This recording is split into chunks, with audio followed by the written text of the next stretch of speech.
오늘 본문은 다윗이 사울을 피해서 굴 속에 피해 지내던 때에 지은 시입니다. 표저에도 그렇게 나오죠. 한마디로 말해서 오늘 시편 57편은 다윗이 사울과 그의 친위대를 피해서 도망가다가 더 이상 도망할 곳이 없어서 짐승들이 사는 굴 속으로 피신해 들어갔을 때 바로 사울의 포위망이 시시각각 좁혀들면서 죽음의 문턱을 드나드는 그 숨막히는 공포와 두려움 속에서 하나님 앞에 올려드린 기도이며 또 결단의 시입니다. 사무엘상 23장 14절에 보면 이런 말씀이 나옵니다. 다윗이 광야의 요새에도 있었고 또 십광야 산골에도 머물렀으므로 사울이 매일 찾되 하나님이 그를 그의 손에 넘기지 아니하시니라. 사울이 다윗을 매일 찾았다는 것입니다. 왜 찾았을까요? 다윗을 죽이기 위해서 찾은 거죠. 이 말은 무슨 얘기예요? 다윗은 매일매일 죽음의 위기 속에서 살았다는 그런 얘기가 되는 거죠. 오늘 본문 4절 6절은 다윗이 바로 그런 상황을 고백하는 말씀입니다. 4절 말씀을 먼저 보시면 내 영혼이 사자들 가운데에서 살며 내가 불사른 자들 중에 누웠으니 곧 사람의 아들들 중에라. 그들의 이는 창과 화살이요 그들의 여는 날카로운 칼 같도다. 사자는 백수의 왕이죠. 사자들이라고 복수형을 썼는데 사자는 떼를 지어 사냥하는 습성이 있습니다. 또 사자가 떼로 달려들면 기린 같은 큰 짐승도 벗어날 수 없습니다. 사울 왕과 그 무리들을 빗댄 표현입니다. 그들 가운데 살고 있다 하는 말은 지금 그 상황이 얼마나 어려운가, 얼마나 위기 가운데 있는가를 단적으로 표현하는 그런 말씀이죠. 또 불사르는 자들, 전쟁 중인 군인들이 마을을 점령할 때 예전에는 그랬지 않습니까? 집집마다 칼과 창을 휘두르면서 불을 지르는 장면, 그러니까 TV 같은데, 영화 같은 데서도 그렇게 많이 보게 되지 않습니까? 그리고 더불어서 그 불을 피해서 아우성치는 또 도망다니는 무고한 백성들을 연상케 하는 그런 장면이죠. 사람의 아들들이란 그들은 하나님의 아들들이 아니란 얘기예요. 하나님의 백성이 아니고 하나님 믿지 않는 포악한 무리들이라는 뜻입니다.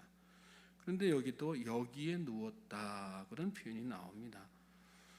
무력하게 그렇게 포악한 무리들 가운데에서 아무것도 할 수 없는 그런 상태를 표현하는 것입니다. 또 6절에는 그들이 내 걸음을 막으려고 그물을 준비하였으니 내 영혼이 억울하도다. 그들이 내 앞에 웅덩이를 팠으나 자기들이 그 중에 빠졌도다. 내 영혼이 억울하도다. 이 모든 일들이 억울하게 발생한 일이라는 그런 것이죠. 자기가 잘못한 일이 있다면 또 자기의 실수와 죄로 인한 것이라면 오히려 고통이 덜할 텐데 아무 잘못도 없이 이런 일을 당하고 있다는 것이지요. 그만큼 고통이 심한 상태에 있다는 것을 말씀하는 것입니다. 즉 다윗은 지금 육체적으로는 생명의 위협을 받는 가운데 정신적으로도 그렇게 완전하게 피폐해 있는 완전히 두려움과 무기력의 상태에 처해 있는 그런 상황인 것입니다. 그런데 그런 중에 갑자기 그가 숨어있는 굴 속이 하나님의 날개로 여겨집니다. 1절 후반부를 보시면 내 영혼이 주께로 피하되 주의 날개 그늘 아래에서 이 재앙들이 지나가기까지 피하리이다. 지금 다윗이 사울을 피해 숨어있는 곳은 굴속이거든요. 그 굴속은 어떤 곳이에요? 아주 어둡고 음습한 그런 곳이죠. 지내기 참 불편하고 또 그 안에서 밖으로 나오지도 못하는 밖에 대적들이 막 이렇게 진치고 있으니까 나오지도 못하는 옴짝달싹 못하는 그 상황이란 말이죠. 그런데 그것이 바로 주의 날개의 그늘이라는 고백을 하고 있는 것입니다. 무슨 뜻일까요? 자신이 처한 환경, 상황이 다르게 보이기 시작했다는 그런 뜻이죠. 그리고 그 뒤에 이어서 믿음의 고백이 나오기 시작합니다. 2절 3절 보십시오. 내가 지존하신 하나님께 부르짖으며 곧 나를 위하여 모든 것을 이루시는 하나님께로다. 그가 하늘에서 보내사 나를 삼키려는 자의 비방에서 나를 구원하실지라. 하나님이 그의 인자와 진리를 보내시리로다. 내가 믿는 하나님은 지존하신 분이다 라는 고백하는 거죠. 내가 믿는 하나님은 나를 위하여 모든 것을 이루시는 분이다. 여기 모든 것을 이루시는 분이라는 이 말은 원어로 직역하면요, 끝장을 보다는 뜻입니다. 여러분, 우리가 믿는 하나님은 나를 위해서 끝장을 보시는 분이세요. 믿습니까?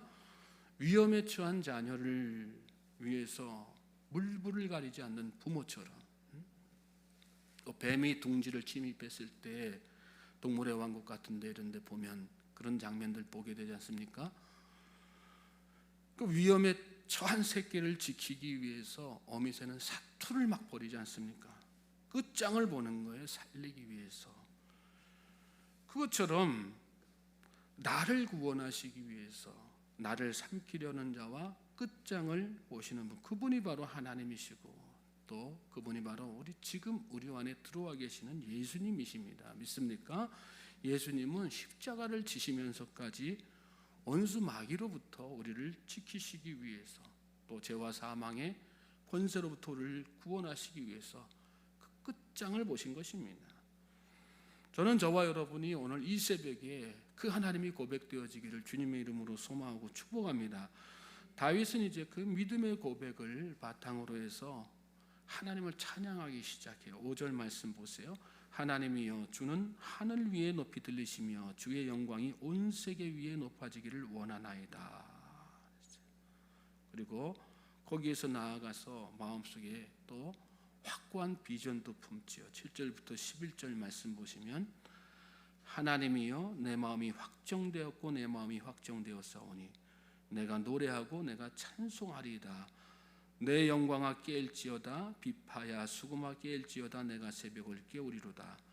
주여 내가 만민 중에서 주께 감사하며 문나라 중에서 주를 찬송하리이다. 무릇 주의 인자는 커서 하늘에 미치고 주의 진리는 궁창에 이르나이다. 하나님이여 주는 하늘 위에 높이 들리시며 주의 영광이 온 세계 위에 높아지기를 원하나이다. 하나님이여 내 마음이 확정되었고 내 마음이 확정되었사오니, 이 말은 무슨 뜻이에요? 하나님, 제가 지금 마음을 정했습니다. 앞으로 제가 이렇게 살 것입니다. 다짐하고 또 다짐하고 결단하고 또 결단하는 거죠.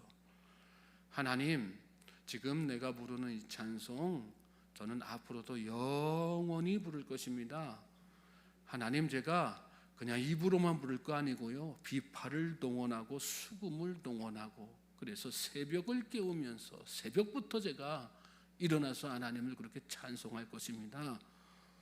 제 인생을 주의 영광을 온 세계에 높이는 데에 사용하면서 살 것입니다. 그렇게 고백하고 결단하며 나아가는 거예요.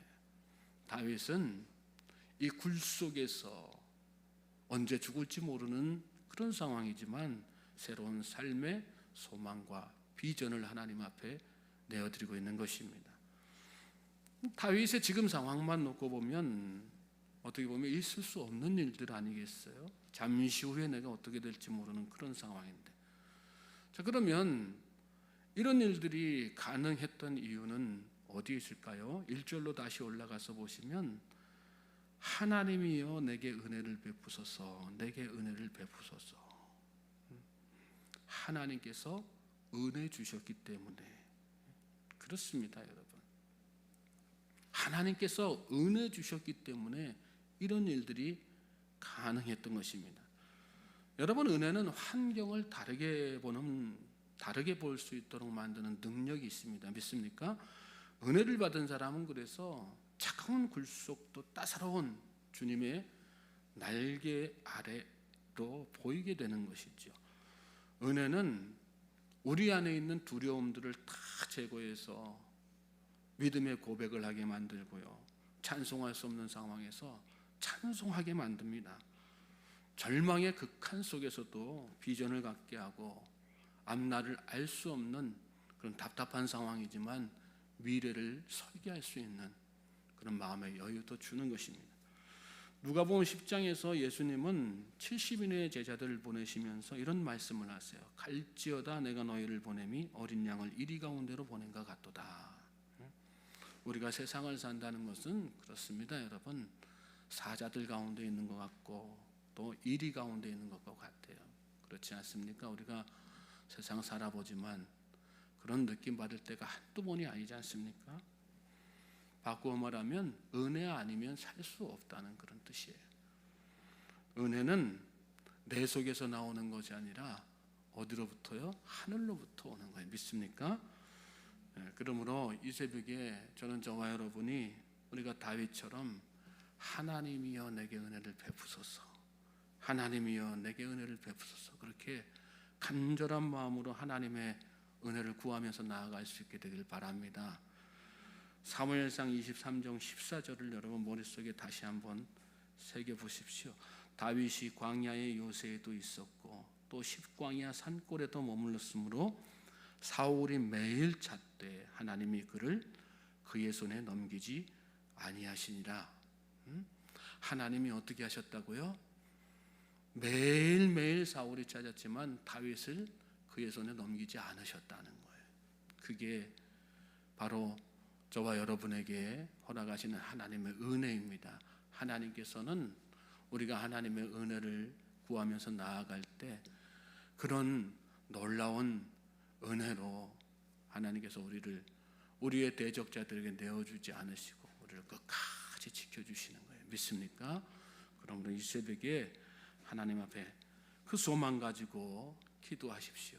하나님께서 우리 기도를 들으시고 은혜를 베풀어 주실 줄로 믿습니다. 그리고 우리를 대적의 손에서 건져주시고 또 그 은혜로 소망 가운데 이 하루를 새 삶으로 살 수 있도록 우리에게 힘도 주시고 또 소망도 주시고 또 새로운 미래를 계획할 수 있는 마음의 여유도 주실 줄로 믿습니다. 열심히 기도하십시오. 다윗의 마음으로 하나님 제게 은혜 베풀어 주십시오. 하나님 제게 은혜 베풀어 주십시오. 기도하면 분명 은혜가 차고 넘치게 하실 줄로 믿습니다.